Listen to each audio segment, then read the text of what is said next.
우리 말씀 같이 보겠습니다. 시편 122편 말씀 우리 함께 봅시다. 시편 122편 말씀입니다. 다 같이 한 목소리로 시편 122편 우리 다 같이 한 목소리로 봉독합시다. 시작. 사람이 내게 말하기를 여호와의 집에 올라가자 할 때에 내가 기뻐하였도다. 예루살렘아 우리 발이 내 성문 안에 섰도다. 예루살렘아 너는 잘 짜여진 성읍과 같이 건설되었도다. 지파들 곧 여호와의 지파들이 여호와의 이름에 감사하려고 이스라엘의 전례대로 그리로 올라가는도다. 거기에 심판의 보좌를 두셨으니 곧 다윗의 집의 보좌로다.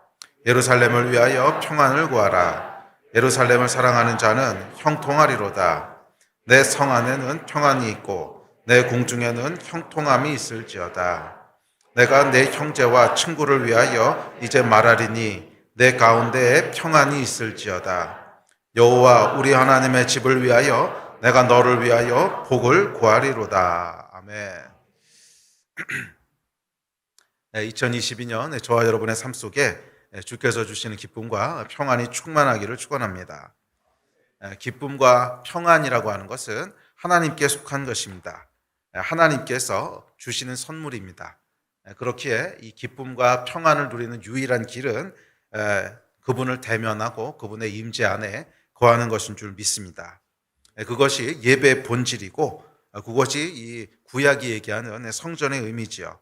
구약에서 성전이라고 하는 것은 하나님이 거기 계시다라고 하는 것을 의미합니다.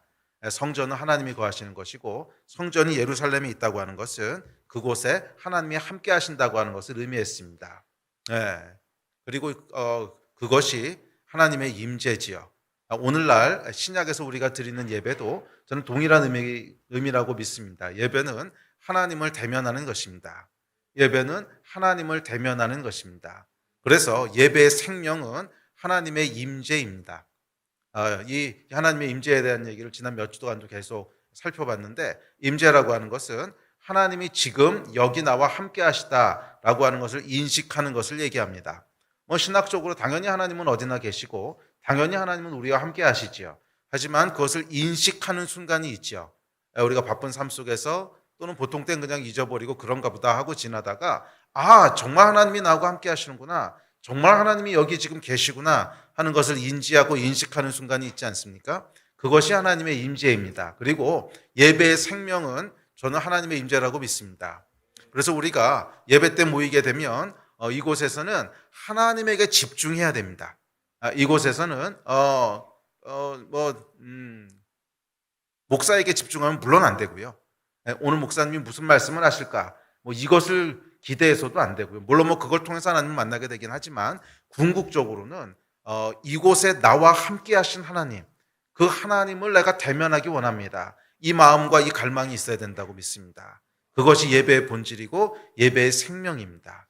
그래서 우리가 모일 때마다 기대하고 갈망하는 것은 지금 여기 나와 함께 하신 하나님, 오늘 나와 동행하신 하나님, 여기 우리와 함께 거하신 하나님, 그 하나님의 현현을 대면하는 거예요. 그렇지, 지금 하나님이 나와 함께하고 계시지, 이 예배 가운데 우리 하나님이 지금 좌정하에 계시지, 그것을 여러분 느끼시고 계십니까? 지금 이 예배 가운데 우리 하나님이 함께 하시고 있는 것을 여러분 인식하고 계십니까?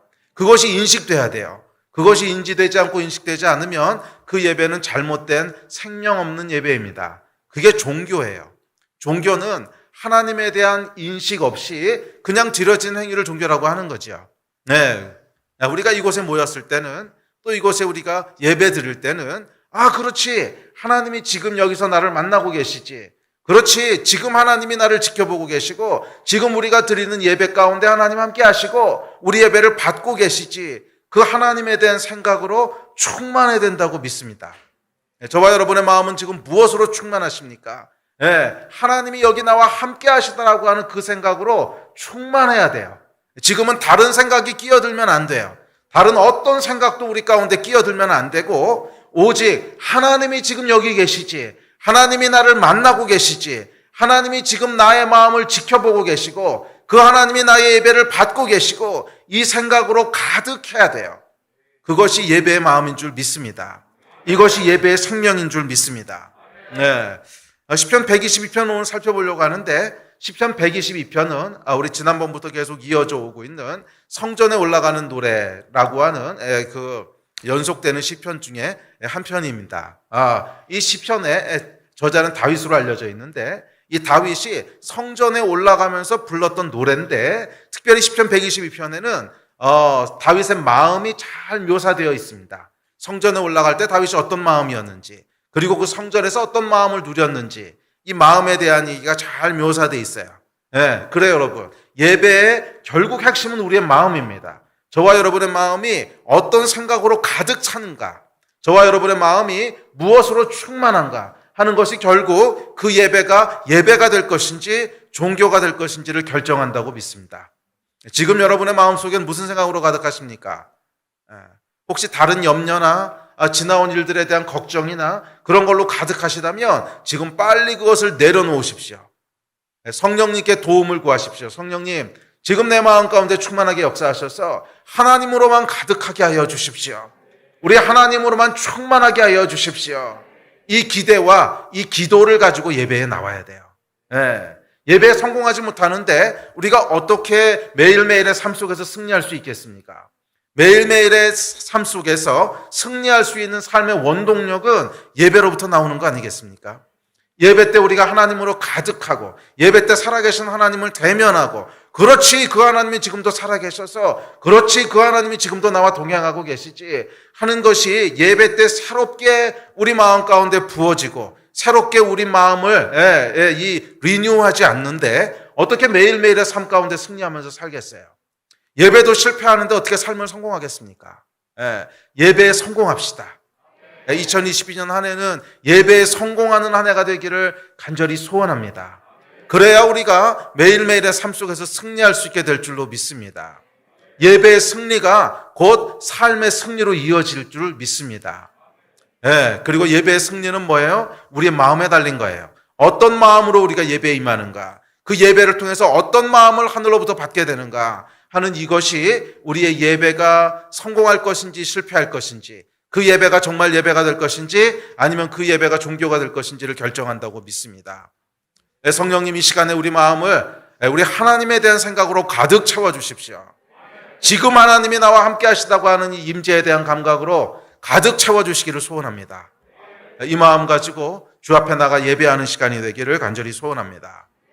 그래서 오늘은 시편 122편 말씀을 살펴보면서 이 말씀을 그냥 지식으로 배우는 것이 아니라 다윗이 성전 앞에 나아갔을 때 어떤 마음이었는지를 우리가 함께 살펴보면서 우리 안에도 그 마음이 충만해지기를 기대합니다.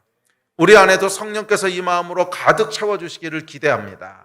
그래서 우리의 예배도 다윗이 성전에 올라가서 그곳에 거하시고 그곳에 임재하신 하나님을 대면하였듯이 성전에 올라갈 때마다 그 하나님을 만나고 대면하였듯이 우리의 예배 가운데도 하나님을 만나고 대면하게 되는 역사가 있게 되기를 축복합니다.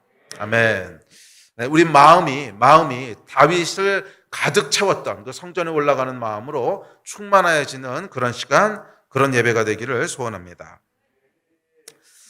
다윗이 성전에 올라갈 때 몇 가지 마음으로 가득했던 것들을 오늘 시편, 짧은 시편이지만 이 시편 말씀을 통해서 관찰해 볼 수 있습니다. 하나씩 살펴봅시다. 자, 먼저 1절입니다. 1절 우리 같이 읽겠습니다. 시작. 사람이 내게 말하기를 여호와의 집에 올라가자 할 때 내가 기뻐하였도다. 다윗의 마음에 첫 번째로 충만하였던 기쁨이었어요. 우리가 성전에 올라가자, 여호와의 집에 올라가자 할 때에 그 마음이 기뻤다는 거예요. 예배를 기대하는 첫 번째 마음은 기쁨입니다. 예배 때 부어지는 첫 번째 마음도 기쁨입니다. 우리의 그 감정이라고 하는 것이 오늘 그 여러 가지 감정에 대한 이야기들을 할 텐데 이 감정이 몇 가지 감정들이 이렇게 묘사가 되는데 어떤 감정들은 내가 의지적으로 취해야 되는 감정도 있고 어떤 감정들은 하나님께서 위로부터 부으시는 감정도 있어요. 그렇죠. 어떤 것은 내가 뭐 기쁘자 그런다고 기뻐지는 건 아니잖아요. 뭐 슬프고 싶어서 슬픈 사람이 어디 있겠어요. 그래서 어떤 감정들은 위에서부터 부어줘야 되는 것들이 있고 어떤 감정들은 내가 의지적으로 선택해야 되는 감정도 있습니다.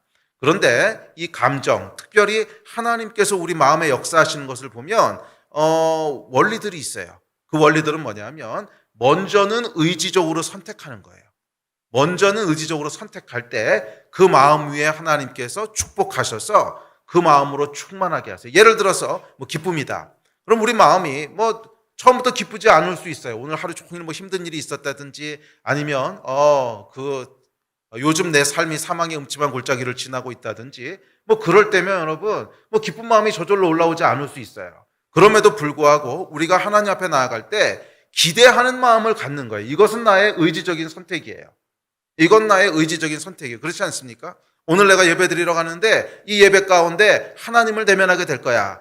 이것은 내가 의지적으로 가지는 기대예요. 그 기대를 선택할 것인지 아니면 뭐 예배에 대한 아무런 기대감도 없이 그냥 시간 됐으니까 가긴 가는데 그냥 피곤하다 이런 마음으로 오는지는 나의 선택인 거예요. 이 선택 위에 하나님께서 그 마음을 부어주시는 거예요. 기대하는 마음, 그렇지 오늘도 하나님을 만나야지. 그렇지 오늘 예배 가운데도 하나님을 대면하게 되겠지. 이 마음을 내가 의지적으로 선택하고 그런 기대를 가지고 예배에 나오게 될 때 그 위에 하나님께서 기쁨이라고 하는 축복을 부으시는 줄 믿습니다. 그렇지 않고 예배에 대한 아무런 기대도 아무런 설렘도 없이 그냥 피곤해 죽겠는데 그래도 안 가기는 못하고 찝찝하고 가긴 가자 아무런 기대 없이 나왔는데 갑자기 하나님께서 그 위에 축복을 부으셔서 기쁘게 하시고 이런 일들은 잘 안 일어나더라고요. 특별히 하나님께서 초자연적으로 역사하실 때가 있긴 하지만 일반적으로 일어나는 일들은 아닌 것 같아요. 저희가 하나님에 대한 기대를 가지고 비록 내 마음은 피곤하고 어떨 때는 지치고 슬프고 우울하고 염려되고 그렇지만 그래도 오늘 예배에 나가면 하나님께서 뭔가 새 일을 행하여 주실 거야. 지금 내 마음은 내 마음대로 되지 않고 참 눌려있고 지쳐있고 피곤할지라도 내가 그래도 하나님 앞에 나가면 그 위에 하나님께서 축복하실 거야. 이 기대를 가지고 이 믿음을 가지고 그렇게 하나님 앞에 나올 때 그 예배 위에 하나님께서 축복하셔서 생각하지 못했던 기쁨의 은혜를 부으시고 생각하지 못했던 축복을 부으시는 줄 믿습니다. 사실 하나님께서 창조하실 때부터 저와 여러분 위에 누리기를 원했던 것은 기쁨인 줄 믿습니다. 그래서 아담과 하와를 창조하시고 처음 두신 곳이 어디예요? 에덴이었잖아요. 이 에덴은 기쁨이란 뜻이죠. 기쁨의 동산에 두셨다고 하는 것은 창조하시면서 하나님께서 의도하셨던 계획이 있어요. 내가 사람을 만들 텐데 이 사람들을 왜 만드는가? 그들이 기쁨을 누렸으면 좋겠어. 그래서 만드셨다는 거예요. 저와 여러분을 향한 하나님의 계획도 마찬가지인 줄 믿습니다. 저와 여러분을 하나님이 창조하실 때 왜 만드셨습니까? 얘네들이 기쁨을 누렸으면 좋겠어. 이 목적을 가지고 만드셨다는 거예요. 그것이 하나님의 계획입니다. 근데 참 슬프게도 하나님을 떠난 세상을 살면서 우리는 기쁨보다도 슬픔을 또 평강보다도 염려를 더 많이 누리는 게 아니지. 더 많이 휘둘리면서 그렇게 살아갑니다. 여호와의 구원이라고 하는 것은 이 슬픔과 고통 가득한 세상 속에서 하나님이 원래 주시려고 계획하셨던 기쁨을 회복하는 건 줄 믿습니다. 이게 하나님이 우리를 건지시기 원하시는 구원의 계획입니다. 내가 너를 원래 만들 때 기쁨을 주려고 만들었어. 지금은 네가 타락한 세상 가운데 살면서 염려와 걱정과 슬픔 속에 있지만 여호와 하나님의 구원은 우리를 다시 기쁨 가운데로 인도하는 것인 줄 믿습니다. 그리고 그 통로가 뭐냐면 예배예요. 예배. 왜냐하면 예배는 하나님을 대면하는 것이거든요. 그리고 시편 16편은 이렇게 얘기합니다. 시작. 주께서 생명의 길을 내게 보이시리니 주의 앞에는 충만한 기쁨이 있고 주의 오른쪽에는 영원한 즐거움이 있나이다. 그렇죠. 주의 앞에 기쁨이 있고 주의 오른쪽에 즐거움이 있다는 거예요. 그래서 여호와 하나님 앞에 나아가야 기쁨을 누릴 수 있게 되는 것이고 여호와 하나님 안에 거해야 기쁨을 누리게 되는 것입니다. 주님이 임재하시는 곳에 가야 거기서 기쁨을 누리게 되는 거예요. 내가 여호와 하나님의 임재를 통하여 그렇지 하나님이 여기 계시지 하는 것을 대면하게 될 때 거기서 뭐가 나온다는 거예요? 기쁨과 즐거움이 부어진다는 것입니다.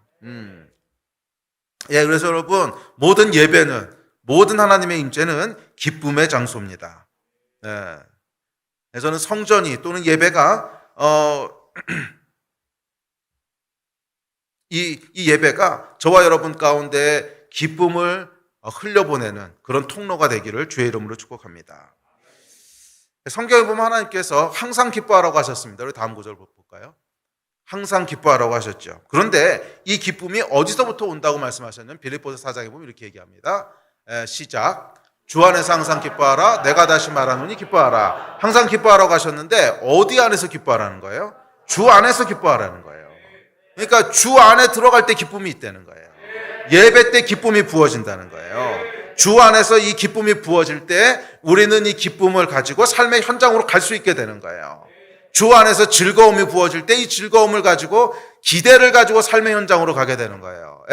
예배를 통해서 그렇지 나와 함께 하시지, 하나님이 나와 동행하시지, 이 은혜와 기쁨이 부어졌을 때 그 하나님의 임재를 가지고 삶의 현장으로 가는 거예요. 그렇지, 하나님이 나와 함께 하시지, 이 감각과 이 믿음을 가지고 삶의 현장 가운데서 하나님과 동행하며 승리하는 거예요.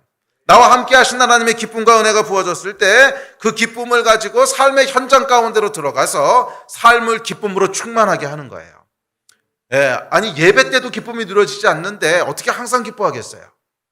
기쁨의 근원 되시고 기쁨으로 우리를 충만케 하시기를 원하고 또 원하시는 그 하나님을 가장 직접적으로 대면하는 자리인 예배에서도 기쁨이 부어지지 않는데 어떻게 항상 기뻐할 수 있겠어요?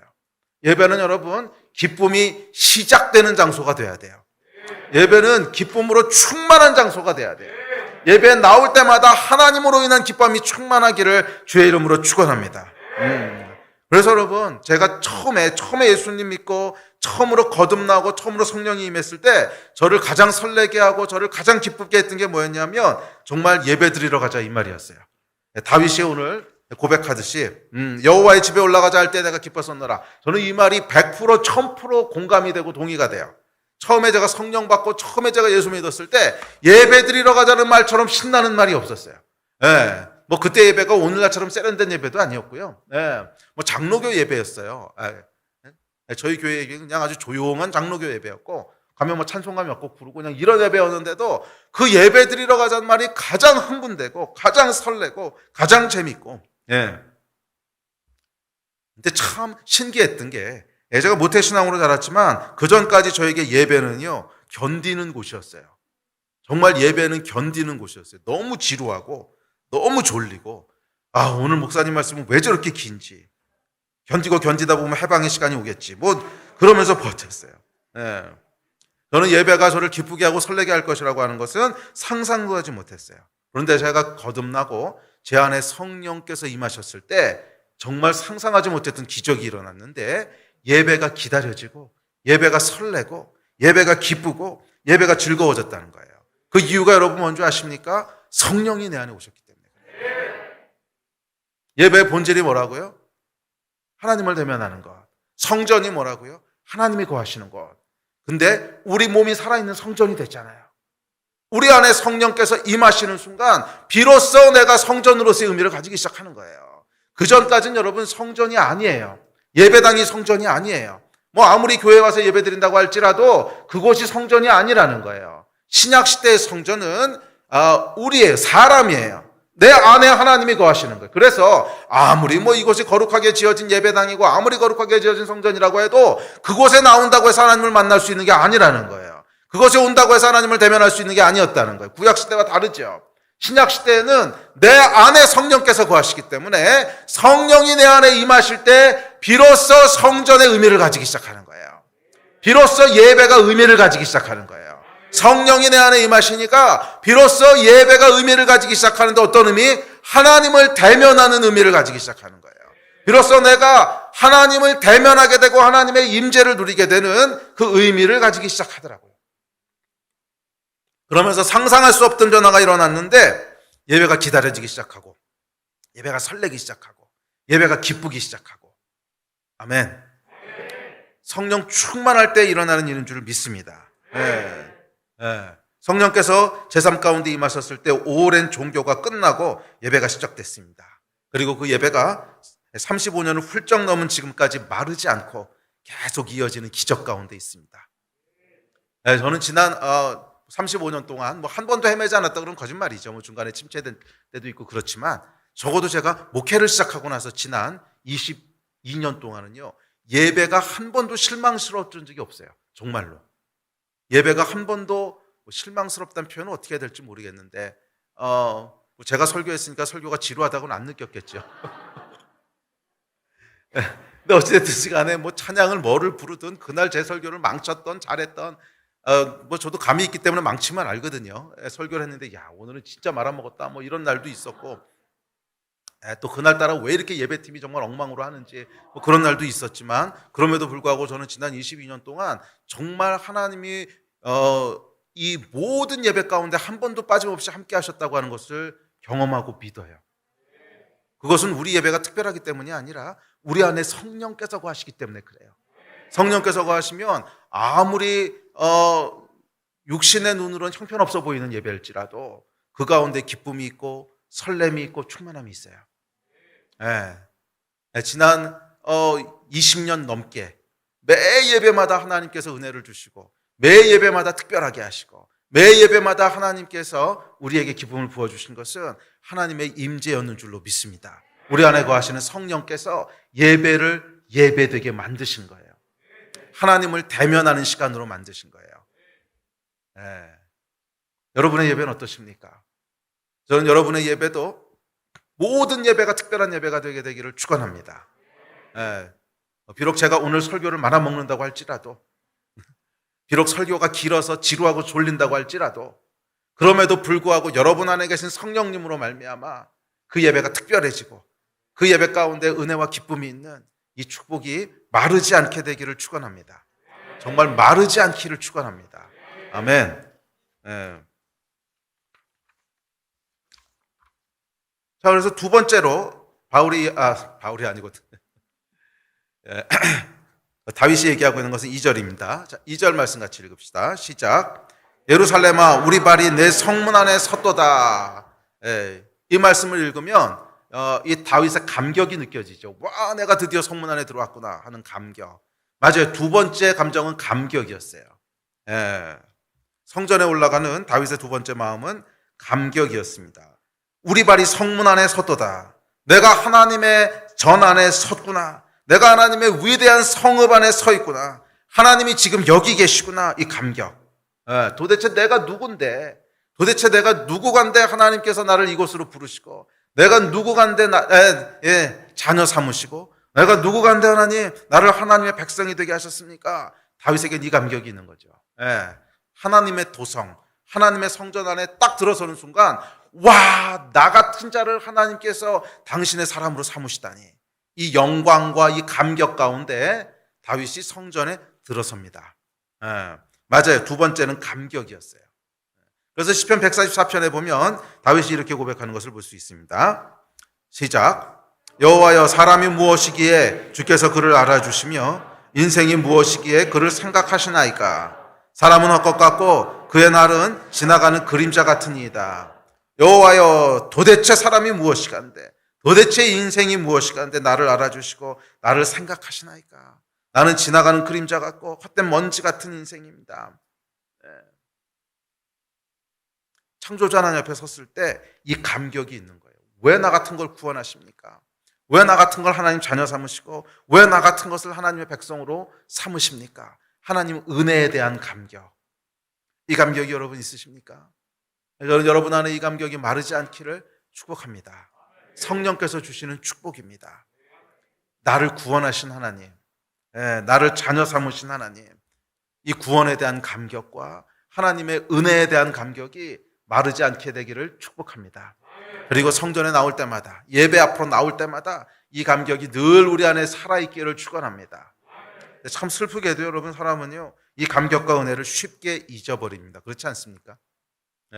말로는 여러분 그래야지 다 알고 아멘 하지만 항상 유지되지 않지요. 나올 때 여러분 이 은혜의 감격을 늘 유지하면서 나온다고 하는 게 생각보다 쉽지 않아요. 우리 참 쉽게 잊어버립니다. 아무리 좋은 것도 반복되고 익숙해지면 아무리 소중했던 것이라고 해도 잊어버리게 되는 것이 인간이죠. 그래서 어떤 분은 이렇게 말씀하시더라고요. 죄, 타락의 핵심은 망각이다. 어떤 분이 이렇게 말씀하셨어요. 뭐 그 말을 제가 100%다 동의하는 건 아닌데 그래도 꽤 의미 있는 말이라는 생각이 들어요. 망각이라는 거 뭐냐 하면 하나님이 어떤 분이신지에 대한 망각. 그렇죠. 사실 아담과 하와가 하나님이 어떤 분이신지를 기억했다면 그거 따먹었겠어요? 절대 따먹지 않았을 텐데 하나님이 어떤 분이신지에 대한 망각, 그분이 뭐라고 말씀하셨는지에 대한 망각, 내가 어떤 존재인지에 대한 망각, 그리고 하나님께서 어떤 사랑과 어떤 은혜를 나에게 주셨는지에 대한 망각.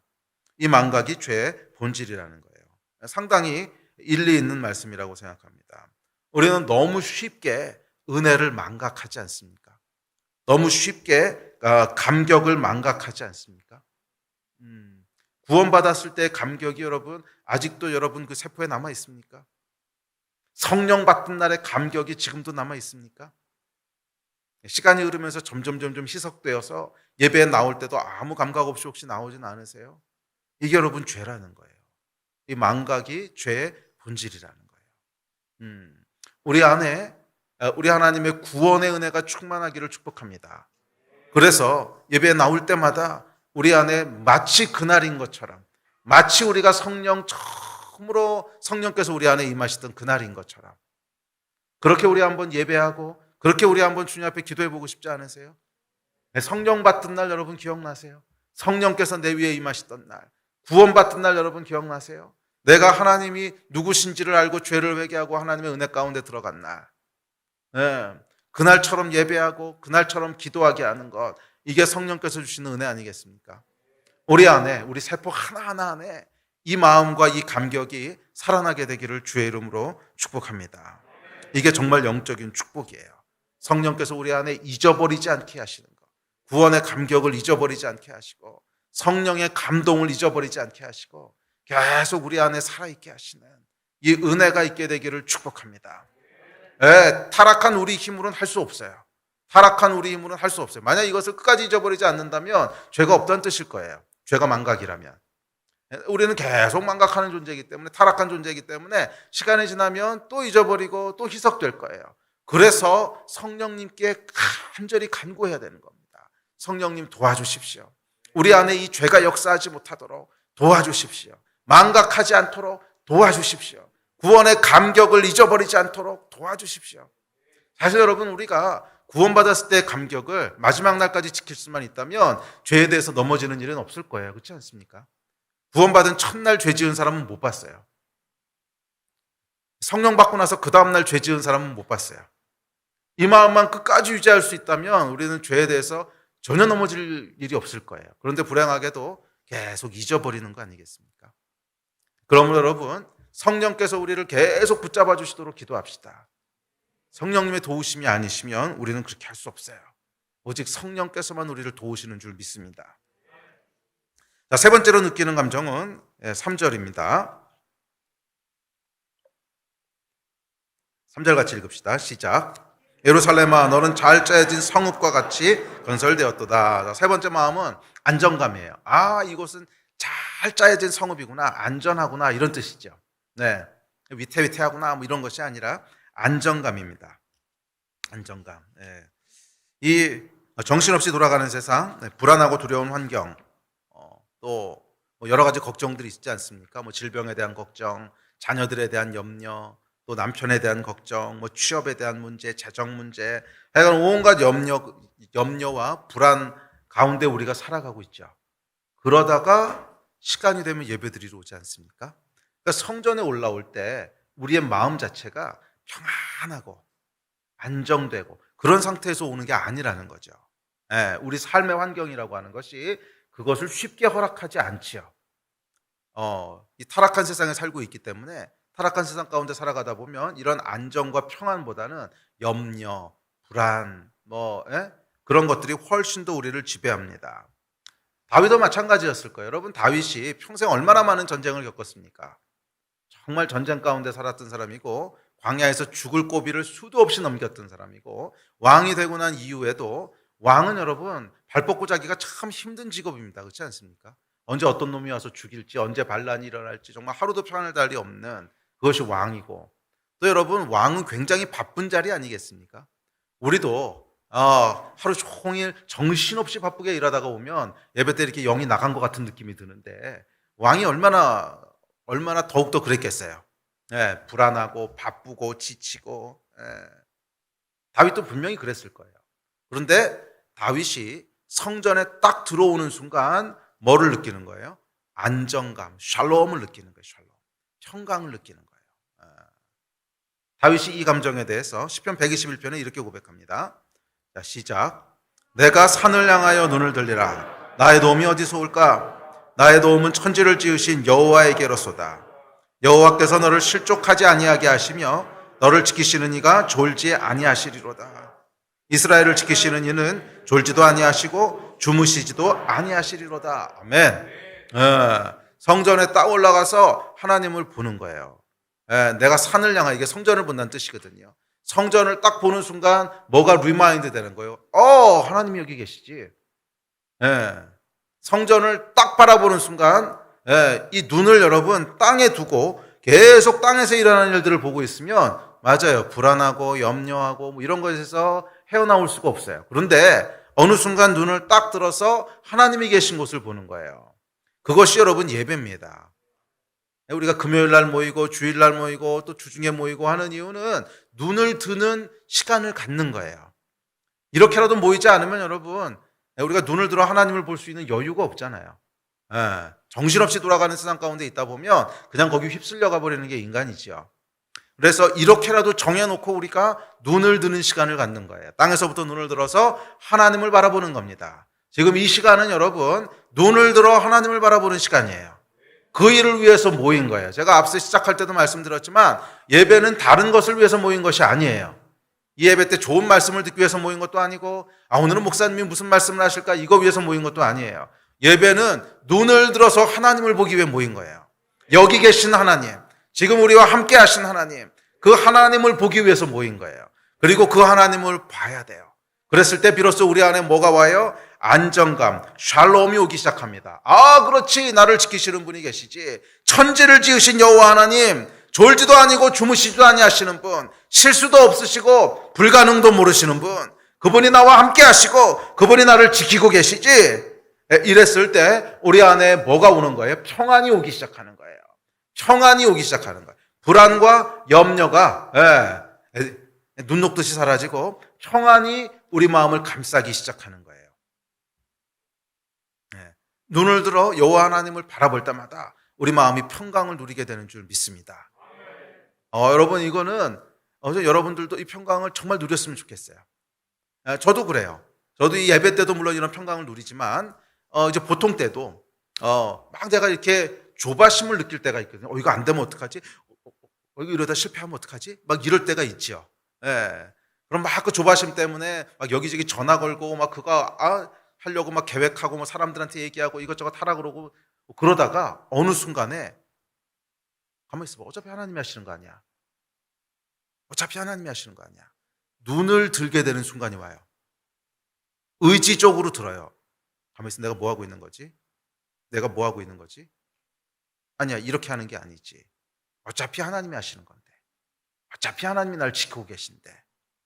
그 생각에다가 제 마음을 집중합니다. 제 마음을 딱 그 생각에 집중해요. 그렇지. 하나님이 지금 나를 지키고 계시지. 하나님이 이 상황을 붙잡고 계시지. 천지를 지으신 분이 나를 지키고 계시지. 거기에 제 마음과 생각을 딱 집중하는 순간 제 안에요. 이렇게 안도감이 들어요. 평안한 마음이 들어요. 조바심 낼 필요 없지. 안 돼도 그만이지. 안 되면 하나님이 안 되게 하신 거니까. 할렐루야지. 하지 말라는 거 아니야. 아멘.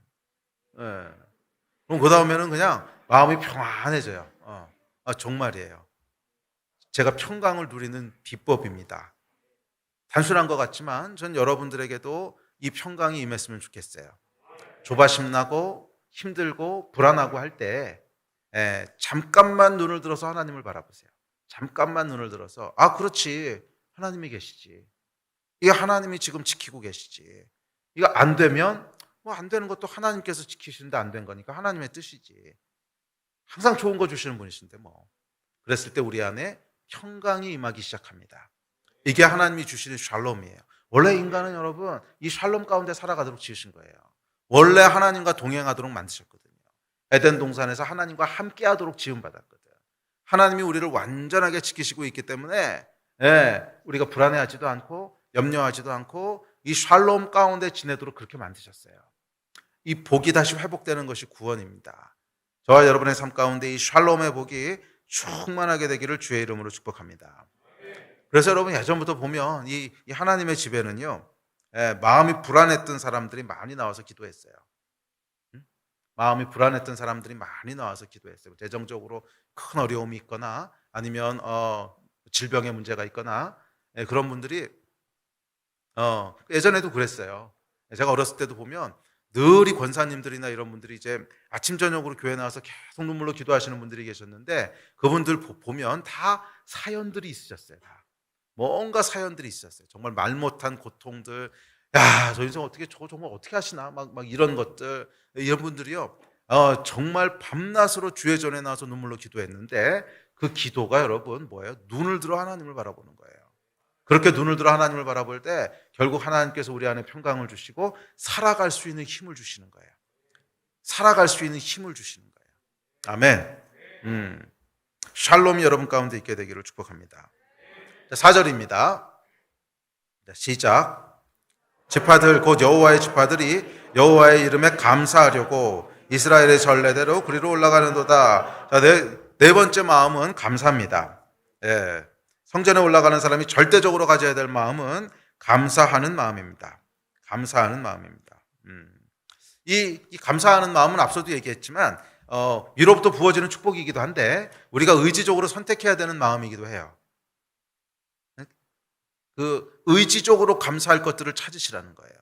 의지적으로 감사할 것들을 찾으실 때 예배 때 감사의 기름 부으심이 임해요. 그런 경험들 여러분 해보시지 않으셨습니까? 정말 감사할 수 없을 것 같은 환경이 있어요. 너무 힘들고 너무 모든 것들이 다 꼬이고 야 어떻게 이럴 수가 있지? 그런 상황이 있는데 그런 상황 가운데 계속 원망하는 마음, 계속 불평하는 마음, 어떻게 하나님이 나한테 이러시지?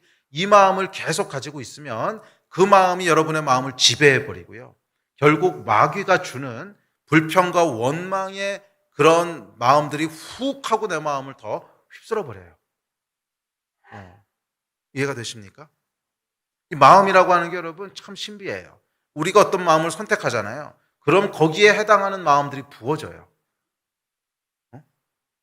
내가 막 불평하는 마음을 갖고 있는데 갑자기 감사하는 마음이 하늘로부터 확 임하는 이런 거는 없어요. 본 적도 없고 들은 적도 없어요. 내가 감사할 수 없는 상황 가운데 있지만 그래서 내 마음은 슬프고 고통스럽지만 여전히 감사하겠다고 선택했을 때 이게 쉽지 않죠. 그래도 선택하는 거예요. 목사님 마음이 안 되는 걸 어떻게 선택합니까? 예, 마음이 안 따라오는데 감사할 수 있는 아주 좋은 방법을 제가 알려드릴게요. 예, 이 감정이 안 따라온다 그러시는 분들 많거든요. 나도 그렇게 하고 싶어요. 근데 내 마음대로 안 되는 걸 어떻게 해요? 예, 제가 좋은 방법을 알려드릴게요. 이 감정이 마음대로 안 되죠. 그런데 어떻게 감사하냐? 감사 헌금을 하세요.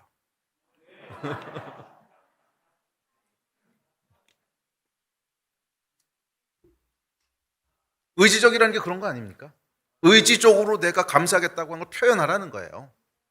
말로 하시든지, 말로 내 마음은 내 감정은 따라오지 않지만 내 입을 열어 감사를 선포하시든지 아니면 정말 제가 우스갯소리처럼 얘기했지만 감사하는 헌금을 하나님께 드리시든지 감사의 예물을 하나님께 드리시든지 하여간 마음이 따라오지 않더라도 의지적으로 감사를 표현하시라는 거예요. 그랬을 때 그 위에 뭐가 임하는 거예요? 하나님께서 주시는 감사의 마음들이 막 부어지기 시작하는 거예요. 정말 감사할 수 없을 때 감사를 표현하잖아요. 그러면은 상상할 수 없었던 감사들이 쏟아져 나오기 시작합니다. 이건 내가 만들어내는 감사가 아니에요. 내 안에 계신 성령께서 막 만들어내시는 거예요. 상상할 수 없었던 감사의 제목들이 막 쏟아지기 시작해요. 결국엔 내가 태어난 것까지도 감사하게 되고 그리고 옛날에는 전혀 감사의 제목이라고 생각하지 않았던 것까지도 하나씩 다 감사의 제목으로 막 사무치는 감사가 막 나오기 시작해요. 이게 뭐예요? 하늘로부터 부어지는 감사의 축복이에요. 감사의 영이 임한 거예요. Spirit of Thanksgiving. 이게 그냥 임하는 거예요. 근데 이게 언제 임하느냐 하면 내가 의지적으로 감사를 선택할 때 임하는 것이지 그렇지 않고 계속 불평하고 계속 불만하고 뭔가 투덜거리고 있는데 그 위에 하나님께서 주는 감사가 임하는 이런 일은 일어나지 않습니다. 오히려 계속 투덜대리고 계속 불평하고 있는 일이 있으면 그게 더 강화돼요. 마귀가 틈을 타요. 마귀가 틈을 타서 그런 부정적인 마음들, 원망하는 마음들을 결국 되돌릴 수 없을 정도로 그 마음으로 휩쓸려 가버리게 돼요. 마귀에게 틈을 주지 마십시오. 마귀에게 틈을 주지 마세요. 불평하는 거 입에도 담지 마세요. 원망하는 거 입에도 담지 마세요. 마음에서는 올라올 수 있어요. 마음에서 그것들이 올라오는 걸 내가 어떡하겠어요. 그러나 입에도 담지 마세요. 마음에서 무슨 생각이 올라오든지 간에 여러분의 입과 여러분의 의지적인 선택은 늘 감사를 선택하세요. 정말로 제어가 안 되면 감사 헌금하세요. 정말로. 주님 감사합니다. 딱 봉투에다 넣어가지고 감사 헌금하세요. 의지적으로 선택하시라는 거예요. 그랬을 때 하나님께서 그 위에 축복하세요. 우리의 마음과 생각을 지켜주세요. 우리의 마음과 생각을 지켜주세요. 아멘. 혹시라도 힘들고 지치고 불평하는 마음으로 이 자리에 오신 분이 있다면 오늘 의지적으로 이것을 돌이키시기를 바랍니다. 감사의 선포를 하시고 감사의 표현을 하시고 그래서 하늘로부터 임하는 감사의 은혜가 임하는 시간이 되게 하시기를 주의 이름으로 축원합니다. 그래서 여러분 성전에 올라올 때는 하나님 앞에 하나님께 받은 복을 세면서 나와 보십시오. 의지적으로 한번 세보세요. 하나님이 나에게 주신 복이 뭔가. 이것도 주셔서 감사하고 저것도 주셔서 감사하고 처음엔 감정이 안 따라올 거예요. 그래도 그냥 하나씩 둘씩 카운트하다 보면요. 나중에는 눈물이 나요. 저 이런 경험들 많이 하거든요. 처음엔 잘 안 돼요. 처음엔 마음도 힘들고 짜증나고 이제 그러는데 그래도 하나님께서 주신 복들을 하나씩 둘씩 카운트하다 보면 나중에는 제 마음이 감사의 마음으로 막 충만해져 있는 것을 보게 돼요. 복을 세면서 하나님께 나오십시오. 감사할 것들을 카운트하면서 하나님 앞에 나오십시오. 반대로 여러분 감사를 잃어버린 사람은 결국 삶도 피폐하게 됩니다. 마귀가 틈을 타는데 그 삶이 충만하고 복될 리가 없습니다. 그리고 계속 불평하고 계속 원망하고 있으면요 사람과의 관계도 깨지게 돼 있습니다. 계속 원망하고 불평하는데 관계가 좋을 리가 있습니까? 결국 그 삶이 피폐해지게 됩니다. 성전에 올라올 때마다 감사로 충만케 되기를 축복합니다. 불평하는 마음이 감사로 바뀌는 역사가 있게 되기를 주의 이름으로 축복합니다. 우리 이어지는 5절입니다. 시작. 거기에 심판의 보좌를 두셨으니 곧 다윗의 집의 보좌로다. 다섯 번째는 경외하는 마음을 가지고 올라옵니다. 하나님은 심판주이시고 하나님은 통치하시는 분이십니다. 이 마음을 가지고 올라옵니다. 순종의 마음, 경외하는 마음, 하나님께 굴복하는 마음, 하나님을 존경하는 마음, 이 마음을 가지고 다윗이 올라옵니다. 이것은 오늘 그냥 짧게 넘어가고 다음번에 좀 길게 살펴봅시다. 자, 여섯 번째입니다. 6절 7절입니다. 시작. 예루살렘을 위하여 평안을 구하라. 예루살렘을 사랑하는 자는 형통하리로다. 내 성 안에는 평안이 있고 내 궁중에는 형통함이 있을지어다. 자, 5절까지가 내 개인적인 어떤 감정이었다면 6절부터는 이제 성전에 올라와서 다른 사람들을 위해서 뭔가를 하기 시작합니다. 그래서 여기 뭐래요? 예루살렘을 위해서 평안을 구합니다. 예루살렘을 위해서 평안. 이 예루살렘이라고 하는 것은 하나님의 나라를 상징하죠. 그 당시에 예루살렘은 당연히 하나님의 나라를 상징합니다. 주의 백성들. 그래서 성전에 올라와서 주의 백성들의 평안을 구하는 거예요. 주의 백성들의 평안을 비는 거예요. 근데 이것은 구약에서 다윗만 했던 얘기가 아니라 예수님께서도 이 말씀하셨잖아요. 예수께서 예루살렘 평안을 위해서 기도하라고 말씀하시죠. 주의 백성들의 평안을 위해 기도하라는 것입니다. 우리가 성전에 나아갈 때는 첫째는 내가 하나님을 개인적으로 대면하는 거지만 그 대면 가운데 형제들을 함께 기억하는 것이 함께 따라온다는 거예요. 그래서 성전에 나아갈 때는 주의 나라를 예루살렘의 평안을 위해서 축복하는 이제 그것이 함께합니다. 성전은 저는 교회는 그래서 축복하는 곳이라고 믿습니다. 성전은 여러분 축복하는, 교회는요 축복하는 곳입니다. 교회는 축복하는 곳입니다. 이웃을 축복하고 또 이 땅에 있는 교회들을 축복하고 열방을 축복하고 복을 비는 곳이 저는 성전입니다. 성전이라고 믿습니다. 자, 그랬을 때 약속하신 것이 있는데 뭘 약속하셨냐면 형통하게 하신다는 거예요. 형통하게 하신다는 거예요. 예루살렘의 평안을 위해서 기도하는 자는 형통하게 하신다는 거예요. 내 안에 평안이 있고 내 궁중에는 형통함이 있을지어다. 형통한다고 하는 건 뭐냐면 모든 일을 다 잘되게 하신다는 거예요. 아멘. 모든 일을 다 잘되게 하신다. 이게 형통하게 하시는 거예요. 맞아요. 우리 하나님 우리를 형통케 하시는 분인 줄 믿습니다. 저와 여러분을 형통케 하시는 분이신 줄 믿습니다. 물론 우리가 형통케 하는 것을 기대하고 주 앞에 나아가는 것만은 아니에요. 그렇지만 결과적으로는 그렇게 하신다는 거예요. 내가 해야 될 일이 있고 하나님이 하셔야 될 일이 있습니다. 내가 해야 될 일은 뭐예요? 예루살렘의 평안을 구하는 것이고 하나님이 하시는 일은 형통케 하시는 거예요. 요거 바뀌지 않게 조심하십시오. 내가 형통케 하는 걸 구했을 때 하나님이 형통케 하신다고 하시지 않았어요. 예루살렘의 평안을 위해서 구했을 때, 주의 백성들을 위해서 기도했을 때, 내 형제와 이웃들을 축복했을 때, 그때 하나님께서 형통케 하신다고 약속하셨잖아요. 이 약속의 말씀을 다시 한번 들여다보세요. 내가 형통케 함을 구했을 때 하나님이 형통케 하신다. 이렇게 말씀 안 했어요. 예루살렘의 평안을 위해 기도했을 때 하나님께서 형통케 하신다고 약속하셨어요. 내가 해야 될 파트가 있습니다. 그러니까 이게 여러분 조금 아주 미묘한 차이 같지만 중요한 차이예요. 미묘한 차이 같지만 중요한 차이예요. 우리는 여러분 주 앞에 나아갈 때 형통함을 바라고 나아가는 건 아니에요. 형통함을 구하면서 나가는 것이 기복신앙이라고 하죠. 모든 것이 다 잘 되기를 원합니다. 건강도 잘 되고 뭐도 잘 되고 뭐 부도 잘 되고. 아니요 여러분, 그것은 하나님께서 우리에게 주시는 축복인 건 맞지만 그거를 구하면서 나아가는 건 아니에요. 우리가 하나님 앞에 나아가는 것은 하나님 자신 때문에 나아가는 거예요. 그 하나님이 우리의 창조주이시고 그 하나님이 나를 사랑하는 분이시고 그 하나님이 내가 돌아가야 될 본향이고 마땅히 예배 받으셔야 될 분이시고 마땅히 찬양 받으셔야 될 분이시고 마땅히 나의 모든 헌신과 인생을 받으셔야 될 분이시고 그래서 하나님 앞에 나아가는 것이지 형통하게 하시는 분이시기 때문에 나가는 건 아니에요. 분명히 합시다. 하나님은 예배 받으시기 합당하신 분이시고 내 인생을 다 하나님께 드리고 헌신해도 그래도 부족한 그것을 훨씬 뛰어넘으시는 분이세요. 우리의 모든 인생과 우리의 모든 헌신과 나의 모든 것을 다 받으시기 합당하신 분이세요. 예배받기 합당하신 분이세요. 그냥 그게 합당하신 분이시기 때문에 하나님 앞에 나아가는 것이지 그분이 나에게 뭘 행하시기 때문에 나아가는 건 아니에요. 그냥 그게 합당하신 분이신 것을 성령께서 내 안에 알게 하시기 때문에 그래서 하나님 앞에 나아가는 거예요. 그러나 결과적으로 하나님께서 그런 자들을 형통케 하신다는 거예요. 결과적으로 형통케 하신다는 거예요. 이 복이 여러분 가운데 있게 되기를 주의 이름으로 축원합니다. 자, 마지막으로 마지막 7번째 8절 9절입니다. 시작. 내가 내 형제와 친구를 위하여 이제 말하리니 내 가운데 평안이 있을지어다. 여호와 우리 하나님의 집을 위하여 내가 너를 위하여 복을 구하리라. 마지막으로 형제와 친구들을 위해서 복을 구합니다. 평안을 구해요. 평안을 구해요. 우리 예배팀 앞으로 나오십시오.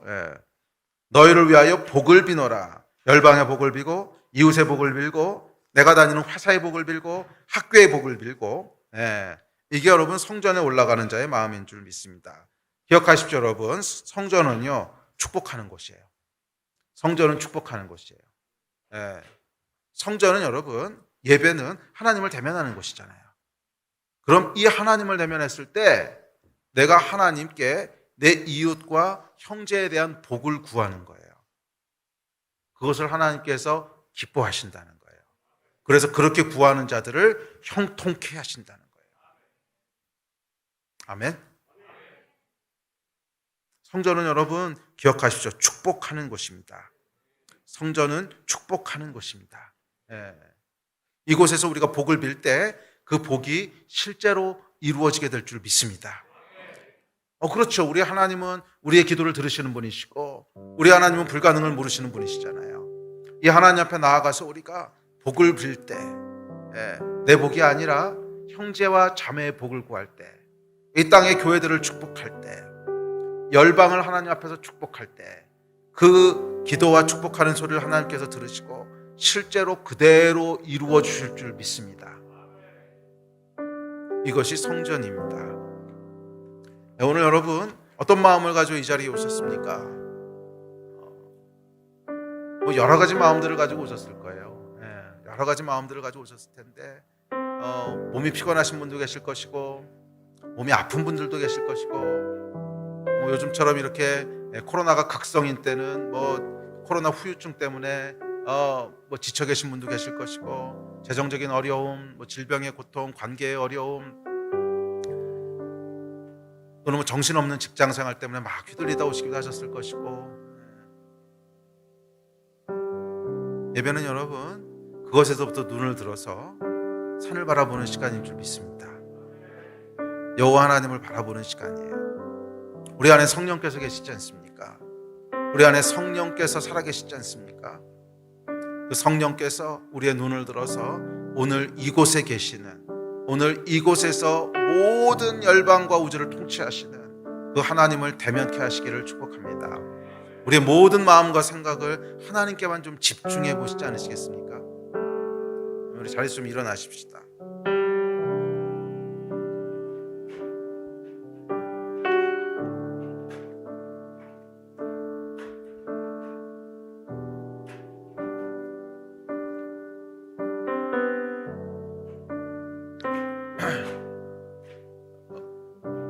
일단 여러분, 다른 모든 생각들을 좀 비웁시다. 다른 모든 염려들, 생각들, 몸이 너무 피곤해, 그 생각도 그냥 잊어버리세요. 생각을 다 비우고 하나님이 여기 계시다는 생각만에 집중하십시다. 하나님이 지금 여기서 우리를 지켜보고 계시고, 지금 이곳에 하나님이 우리의 예배를 받고 계시고, 우리 옆에서, 우리 뒤에서, 우리 위에서, 우리 안에서 우리와 함께하고 계세요. 나의 앉고 서는 것을 아시고, 나의 모든 상황들을 알고 계시고, 내 상황들을 붙잡고 계세요.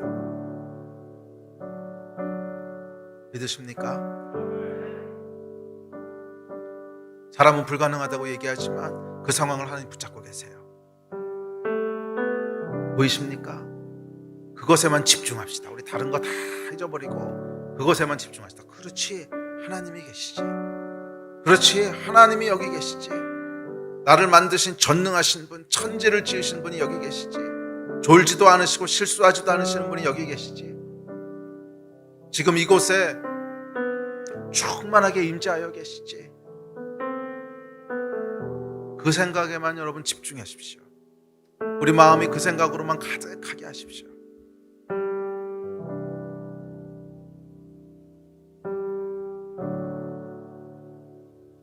예, 우리 안에 계신 성령님 도와주십시오.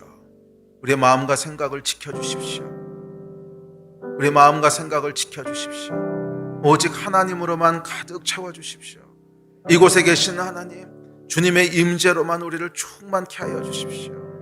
오 하나님, 오 하나님, 다윗이 성전에 올라가며 느꼈던 그 놀라운 감격과 기쁨과 샬롬과 모든 축복들을 우리 안에도 채워주십시오. 주님, 다윗이 성전에 올라갈 때 누렸던 마음들을 지금 우리 안에도 부어주십시오. 하나님을 바라보게 하여 주십시오. 하나님께만 집중합니다. 하나님께만 집중합니다. 성령님 도와주십시오. 감사의 영을 우리에게 부어주십시오. 감사할 수 없는 상황 가운데 있지만 주께서 우리로 감사케 하시면 감사가 넘쳐날 줄 믿사오니 주여 이 위에 충만하게 역사하셔서 감사의 마음으로 충만케 하여 주십시오.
하나님 우리와 함께 하십니다. 하나님 이곳을 가득 채우고 계시며 우리 안에 거하시며 우리 삶에 함께 하시며 내 앞에서 내 뒤에서 내 옆에서 내 위에서 나와 함께 하십니다.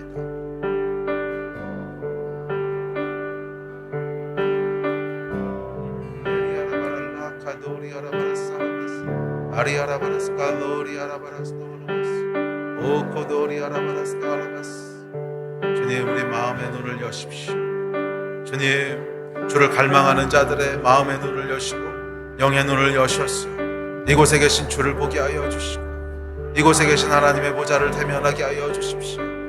육신의 눈이 아니라 마음의 눈을 열어주십시오. 다윗의 눈을 여셔서 다윗으로 하나님을 대면하게 하셨던 주님 동일한 은혜를 우리에게 베풀어 주십시오. 에로도리 아라바라스